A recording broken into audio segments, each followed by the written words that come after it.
Class class 9th का पहला chapter French revolution, इसका रिवीजन करा रहे हैं।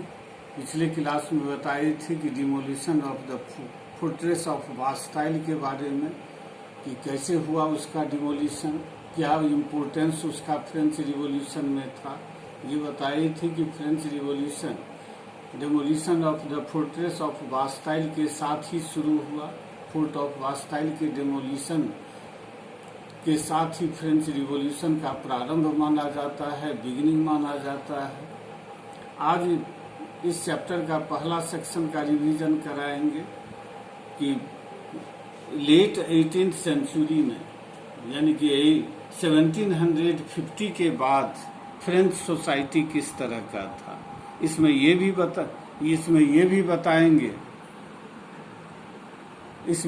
बताएंगे कि लुई 16 जिसके समय में फ्रेंच रिवॉल्यूशन हुआ था, उस समय फ्रांस की इकोनॉमिक कंडीशन किस तरह का था।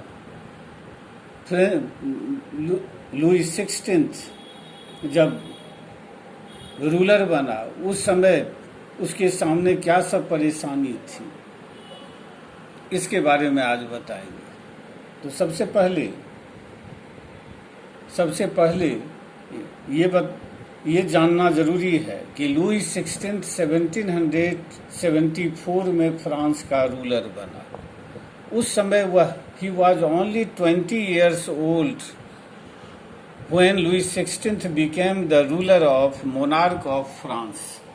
He belongs to the Bourbon dynasty.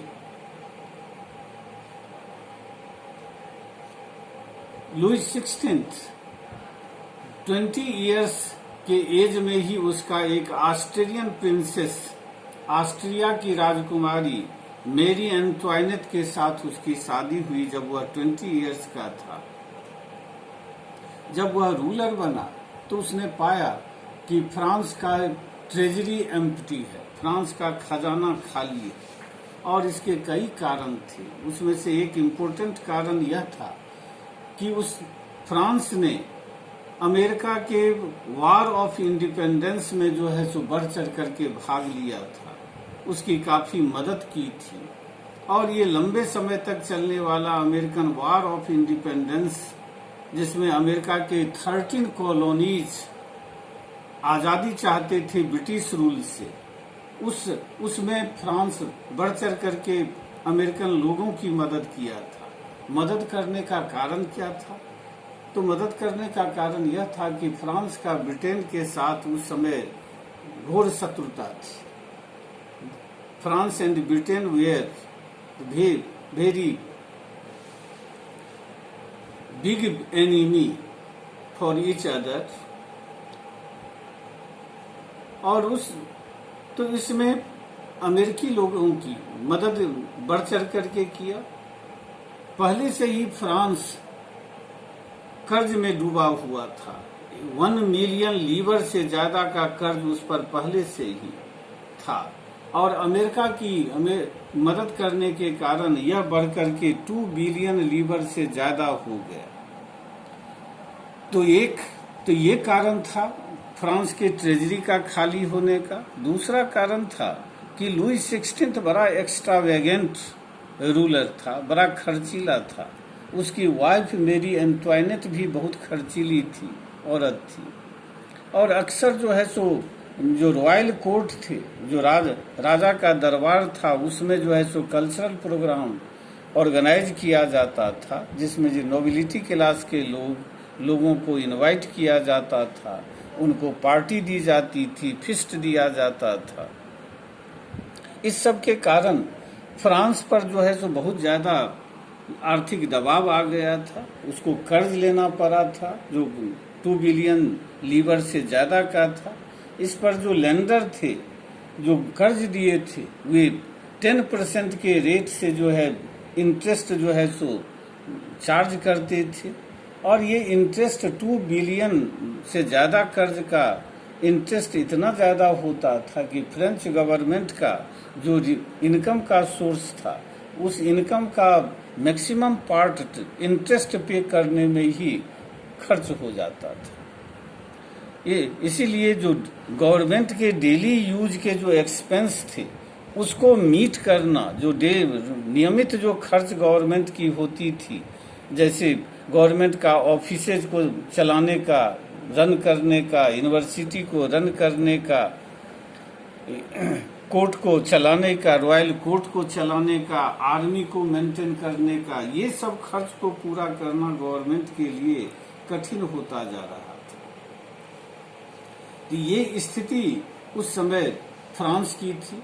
France की इस इकोनॉमिक कंडीशन को, वहाँ की जो सिस्टम था वह भी काफी जो है सो मुसीबत में डाल रहा था।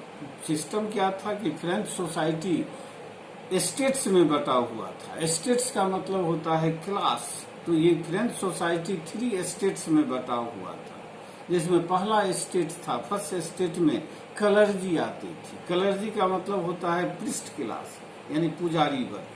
दूसरा जो क्लास था वो नोबिलिटी क्लास था। नोबिलिटी क्लास में आते थे लैंड लॉर्ड सब, जिनके पास ज्यादा जमीनें होती थी। फ्रांस की ज्यादा जमीन इसी नोबिलिटी क्लास के पास होती थी। और थर्ड स्टेट में कॉमन पीपल आते थे, और इनका पॉपुलेशन 90% होता था। तो ये 90% पॉपुलेशन के पास सिर्फ जो है सो 40% के लगभग जो है सो लैंड होती थी। 60% लैंड क्लर्जी क्लास यानी चर्च के पास, नोबिलिटी क्लास यानी लैंडलॉर्ड के पास, और जो कॉमन पीपल के जो रिच पीजेंट्स थे, फार्मर्स थे, उनके पास। तो ये तीनों के पास 60% जो लैंड थी, और जबकि 40% लैंड, नियरली 90% कॉमन पीपल का जो पॉपुलेशन था उनके पास थी। तो यहीं से तो इस तरह जो है सो लैंड किस तरह अनइवनली डिस्ट्रीब्यूटेड था, ये पता चलता है कि जिनकी पॉपुलेशन 10% थी उनके पास 60% जमीन थी, और जिनका पॉपुलेशन 90% था उनके पास सिर्फ 40% जमीन थी। दूसरी जो इसमें इस व्यवस्था में जो गड़बड़ी थी वह यह थी कि सिर्फ कॉमन पीपल के लोगों को ही टैक्स देना पड़ता था, जबकि क्लर्जी नोबिलिटी क्लास के लोगों को टैक्स नहीं देना पड़ता था। इसका मतलब हुआ कि लगभग नियरली 60% जो लैंड था गवर्नमेंट को उससे कोई टैक्स नहीं आता था। सिर्फ गवर्नमेंट को 40% के लगभग जो लैंड थी उसी से टैक्स प्राप्त होता था। तो गवर्नमेंट का सोर्स ऑफ इनकम इसीलिए कम था। फ्रेंच सोसाइटी 3 स्टेट्स में बटा हुआ था, और ये पार्ट था फ्यूडल सिस्टम का। फ्यूडल सिस्टम जिसमें लैंडलॉर्ड होते थे। सोसाइटी इसके कारण जो है सो सोसाइटी में लैंडलॉर्ड ही रूलर भी होते थे, टैक्स कलेक्टर भी होते थे। अपने अपने एरिया के सारी जिम्मेदारी as a ruler, as a tax collector इनकी होती थी। इस व्यवस्था को, जिसमें सोसाइटी स्टेट्स में डिवाइडेड था, फ्यूडल सिस्टम था, इस व्यवस्था को ओल्ड रिजिम के नाम से जाना जाता था। 1789 से पहले फ्रेंच सोसाइटी ये इसी ओल्ड रिजिम के अंतर्गत आता था। इस जो क्लर्जी, जैसा बताए कि क्लर्जी और नोबिलिटी क्लास को टैक्स देने की से छूट मिली थी। The clergy and nobility class were exempted from giving tax, paying tax। और दूसरा था कि इनको टैक्स कलेक्ट करने का भी राइट था। ये 2 राइट इनको मिले हुए थे, एक टैक्स नहीं देने का और एक टैक्स कलेक्ट करने का। इसको प्रिविलेज कहा जाता है, ये विशेषाधिकार जिसको हिंदी में कहते हैं, ये प्रिविलेज इनको मिला हुआ था। इसके अलावे जो नोबिलिटी क्लास थे उनके एरिया में वो लैंडलॉर्ड जैसा बताए कि थे, और एक लैंडलॉर्ड के एरिया में रहने वाले जो पीजेंट थे उनको बहुत तरह की सर्विस फ्री में जो है सो लैंडलॉर्ड को, जिस लैंडलॉर्ड के टेरिटरी में वो रहते थे उनको प्रोवाइड करना पड़ता था। जैसे उनके घरों और उनके खेतों में जो है सो उनको काम करना पड़ता था। They have to render service in the field and houses of the landlord. दूसरा था to serve in the army. Army जो लैंडलॉर्ड की होती थी उसमें भी उनको सर्विस देना पड़ता था। मुफ्त में जो है सो लड़ाइयों में जो है सो पीजेंट्स को भाग लेना पड़ता था। इसके अलावे जो बिल्डिंग और रोड कंस्ट्रक्ट होते थे, जो सड़क बनाई जाती थी, वो भी मुफ्त में उनको उसके लिए काम करना पड़ता था। तो ये तो हुआ लैंडलॉर्ड की बात, यानी सेकेंड स्टेट नोबिलिटी क्लास को क्या सब प्रिविलेज मिले हुए थे। चर्च की जहाँ तक फर्स्ट स्टेट जिसमें क्लर्जी आते थे, चर्च के पास भी बहुत ज़्यादा ज़मीन होती थी। चर्च का भी सोर्स ऑफ इनकम बहुत ज़्यादा था।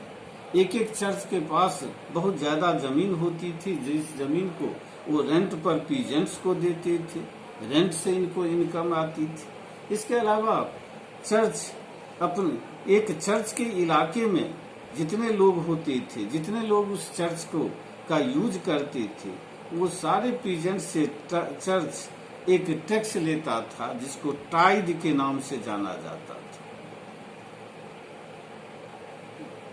और उस समय जो कॉमन पीपल थे उनको बहुत ज़्यादा टैक्स देना पड़ता था। अपने इनकम का ज़्यादा भाग वो टैक्स के रूप में ही दे देते थे। चर्च को टैक्स देते थे, गवर्नमेंट लैंडलॉर्ड को टैक्स देते थे। जो ये टैक्स दो तरह के टैक्स होते हैं, डायरेक्ट टैक्स और इनडायरेक्ट टैक्स। जो डायरेक्ट टैक्स के रूप में उनको टाइल देना पड़ता था। टाइल यानी कि जिसके अंतर्गत जो टैक्स पेयी लोग थे उनको गवर्नमेंट को टैक्स देना पड़ता था। और इसके अलावा बहुत इनडायरेक्ट टैक्स भी होते थे। इनडायरेक्ट टैक्स लिया जाता है चीज़ों की खरीदने पर। जो है हम किसी चीज़ को बाजार से खरीदते हैं तो उस पर टैक्स जो गवर्नमेंट लेती है, इस तरह के टैक्स इनडायरेक्ट टैक्स होते हैं। तो इस तरह ये सारे टैक्स देने के बाद कॉमन पीपल के पास जो इनकम था उस इनकम का बहुत कम बचता था। इसलिए कॉमन पीपल इस व्यवस्था से सबसे ज्यादा परेशान वर्ग थे और यही लोग चाहते थे कि व्यवस्था में परिवर्तन आए। और इन्हीं लोगों ने फ्रांस में रिवॉल्यूशन लाने की कोशिश की और इन्हीं लोगों के नेतृत्व में रिवॉल्यूशन फ्रांस में हुई।